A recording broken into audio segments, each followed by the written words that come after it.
This is Karen Pence, the Second Lady.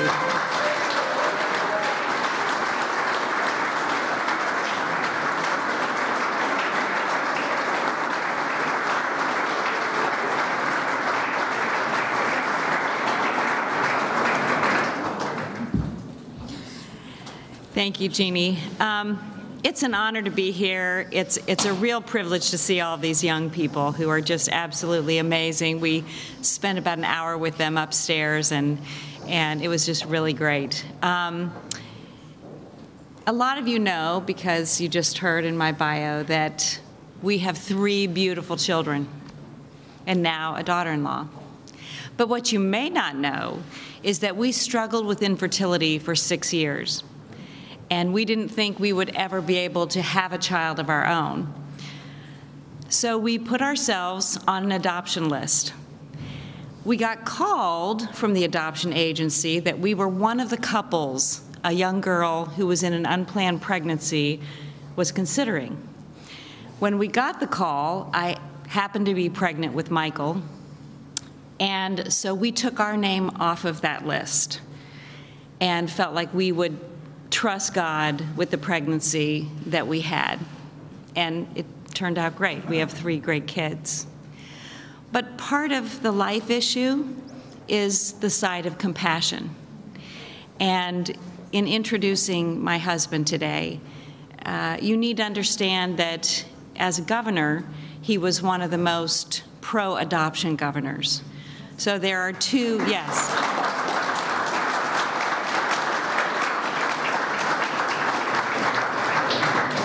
So we need to be a movement of compassion.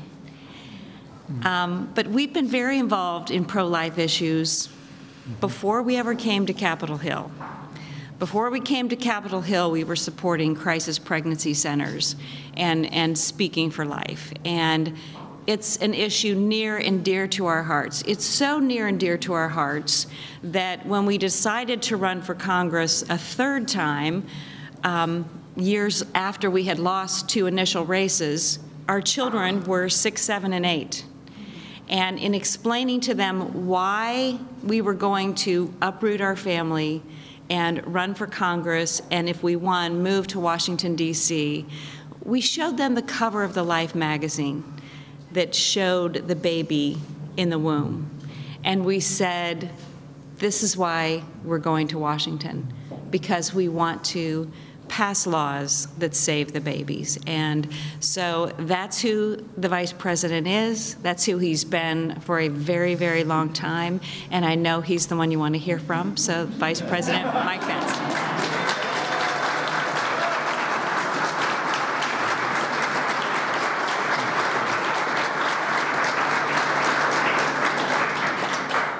Well, thank you, Karen. Thank you for your wonderful words, for your example, for your devotion for life. Would you give the Second Lady of the United States another vigorous round of applause?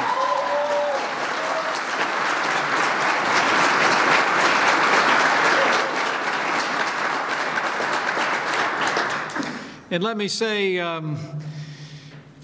it is a great honor for me, on behalf of the 45th President of the United States of America, the most pro-life president in American history, President Donald Trump, to say welcome to the White House.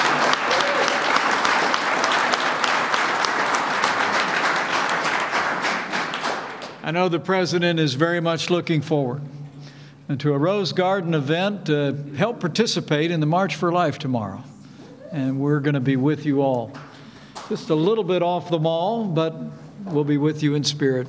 And hope many of you that have come to the White House today will be able to join us at the White House tomorrow. But thank you for coming tonight.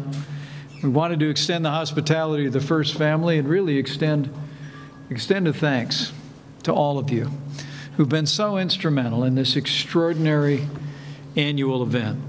There's so many people to thank, but when I think of the 45th March for Life, I think of those that have gone before, like the late and great Nellie Gray.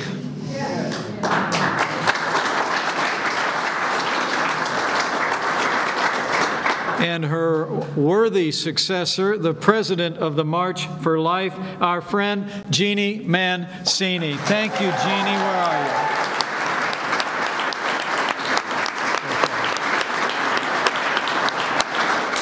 Karen and I were talking with Jeannie just a few minutes ago, and we told her that as impressed as we are with her leadership, frankly, we were more impressed to have the opportunity to meet with some extraordinary young women and men who are part of Students for Life. Their president, Kristen Hawkins, is with us today. And I just want to ask, would these Students for Life just come up here and join us on the stage for my... Let's hear it for these great young leaders for life. Come on up. You come right next to me. Go on that side. You can go around that side.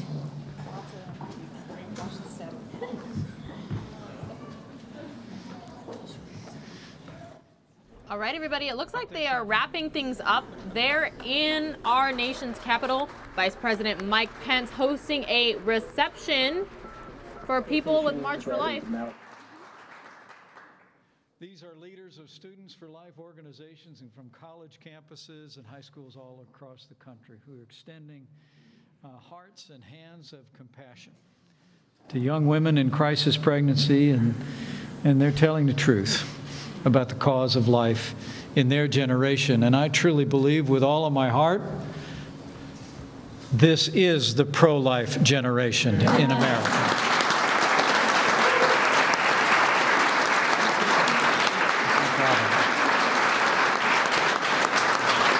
But tonight I'm here on behalf of President Trump and our entire administration, just simply to say thank you. Thank you for a year of extraordinary progress. And you know, it will be 1 year ago this Saturday night that we swore in the most pro-life president in American history, and in one short year, President Donald Trump has made a difference for life.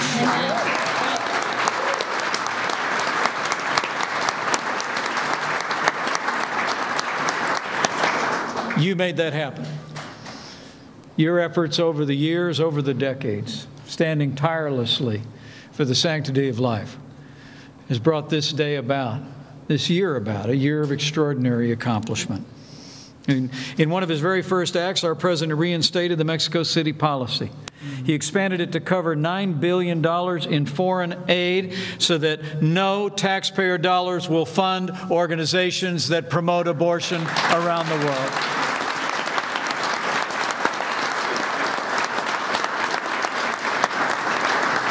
We stopped U.S. funding for the United Nations Population Fund so that American taxpayer dollars won't support abortion in countries like China. We've reversed the last administration's policy, and I was honored to be the tie-breaking vote to allow states across the country to defund Planned Parenthood.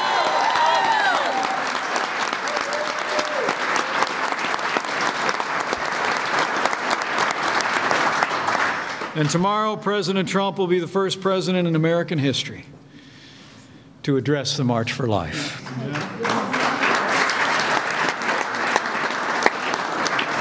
It's been an incredible journey for us. Karen and I haven't been on it alone. We've stood shoulder to shoulder with this great president. And I want to tell you, as evidence of the strength of this cause from the Oval Office on down, we've got some very prominent members of this administration who are with us here tonight just because they heard you all would be here. Andrew Bremberg is the head of policy and planning at the White House, is with us today.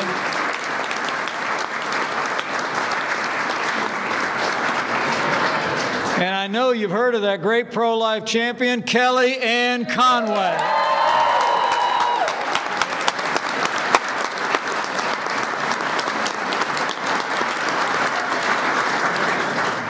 These are special people, appointed by a president who believes in the sanctity of life. He's built a team around him that's made the incredible progress that we've made. But we're just getting started. My friends, I truly believe in my heart that life is winning in America because of all of you. We're winning hearts and minds each and every day. Life is winning through the generosity of adoptive families, as Karen said, all over America are opening their hearts and homes to children in need. And life is winning because of the compassion of caregivers and volunteers at crisis pregnancy centers who come alongside young women with unplanned pregnancies to provide them with care and support and encouragement and faith. And life is winning, I truly believe, because of the quiet counsels between mothers and daughters, between grandmothers and granddaughters.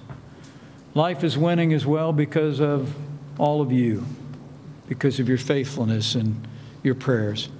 You've been speaking the truth to the American people now for decades. And you can see in this rising generation, the truth is catching on. And I truly believe in this generation, we will restore the sanctity of life to the center of American law once again.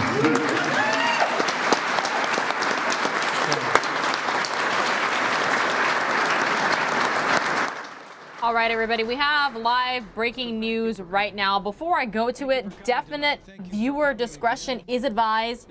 This is in Malibu, California, and this is a rescue of a person who drove a vehicle off a cliff. Okay? Viewer discretion is advised.